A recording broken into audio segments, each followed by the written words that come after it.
What in the heck is a beef and butter fast? Well, let's stick around and explain it and give some examples of what you can eat in a typical day with a beef and butter fast. But first off, let's talk about how a beef and butter fast is actually not a fast at all, because unlike regular fasting or intermittent fasting, where you're either not eating at all or not eating for periods of time, a beef and butter fast, you're actually eating throughout the day.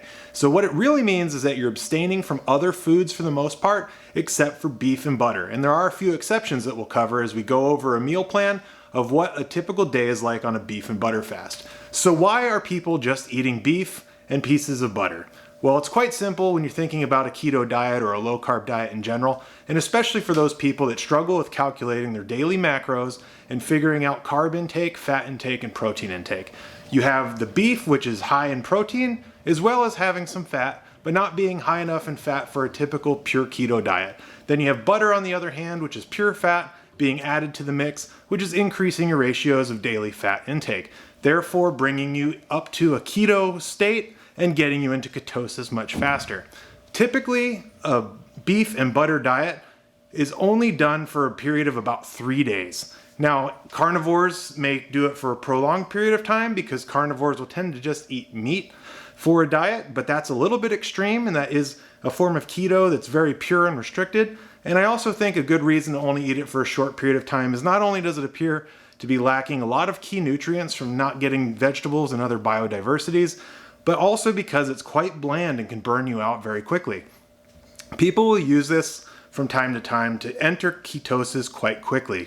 Kind of like how Atkins has the induction phase that's very limited on what you can eat, that typically gets most Atkins followers into ketosis without calling it a keto diet, because you don't have to abstain from foods that are actually not keto. So when you're eating a beef and butter diet, it's helping you enter that stage faster without having to calculate your daily macros. So we've covered that. Here's an example of things that you can do on a daily basis that'll help you get into ketosis faster. So let's look at a typical meal plan. For breakfast in the morning, what you'll want to stick to traditionally is either black coffee, tea, or bone broth. So if you're not familiar with bone broth, it's distilled from the bones of animals and contains a lot of collagen and other nutrients. Some people drink it as a nutritional supplement in place of coffee and tea, or in addition to that.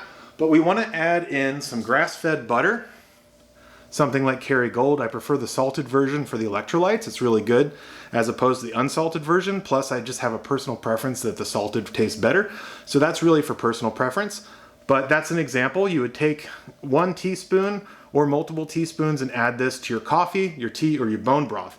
If you add it to your coffee, you can also mix in or just do pure MCT oil. And this is MCT oil that is picked up at Sprouts. It's a type of refined coconut oil.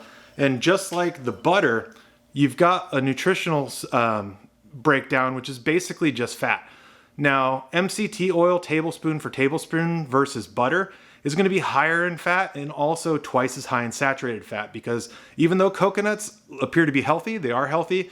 Most people don't think of them as being a fat source, but they are very high in saturated fats. The good thing about MCT oil is that it's not hard on the liver to process, because the liver typically doesn't have to break it down, being that it's already made from medium chain triglycerides.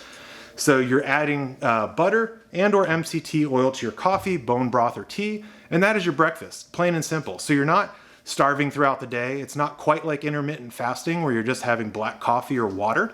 And I strongly suggest that you also drink water during this, because you want to make sure that your body can process all of the proteins and the fats and be able to flush them out as well. So when we look at lunch and dinner, it's going to be quite bland, or it's going to appear to be, because what you're taking in is 6 to 12 ounces of beef.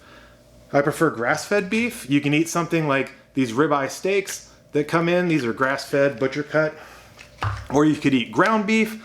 The reason for typically going with grass-fed is that it's presumed that when you have traditionally grain-fed animals, that they're also fed antibiotics in addition to that. So by getting grass-fed, it's assumed that you're not getting as many antibiotics passed through the meat as well as other things. So just considered to be a little bit more pure. Grass-fed beef also tends to be leaner. So unlike beef that might be like 20%, 30% fat when you're looking at ground beef and chuck, grass-fed beef has a lot less marbleization inside of it typically, although it can still have quite a bit of fat. So you want to be able to bump that up by adding your friend butter to it. So what we're gonna do is take 6 to 12 ounces of beef, cooked any way you like, season it with onion powder, garlic powder, things like that. Just make sure you stay away from taco seasonings and pre-made mixes that will contain dextrose. Dextrose is not keto. You'll love seeing people getting all over you on the forums and on the Facebook groups about things not being keto. It's better to just make your own with some cumin and things like that. Check out our taco seasoning mix for our taco skillet if you want to find some good seasoning to turn your ground beef into taco flavor. So you're going to add 2 to 3 teaspoons, basically 1 tablespoon of this grass-fed butter, and you're going to do that for lunch and for dinner. So yes, it's very bland. That's why it's recommended only to do it for a few days at a time. It's going to help you push through that stall. If you've been losing weight and then all of a sudden for days you're not losing weight, but you want to continue to lose weight, maybe you haven't been calculating your macros correctly. Maybe your body is just getting used to a different amount of carbs temporarily or having some other issues. Could just be retaining water weight. But if you want to give a beef and butter fast a try, you can try it, take it one day at a time if you wish, but plan to do it for about 3 days. It may help you push past any plateaus that you've reached in your weight loss goals, as well as if you've had a lapse or if you're just getting into keto, it can help you get into it faster.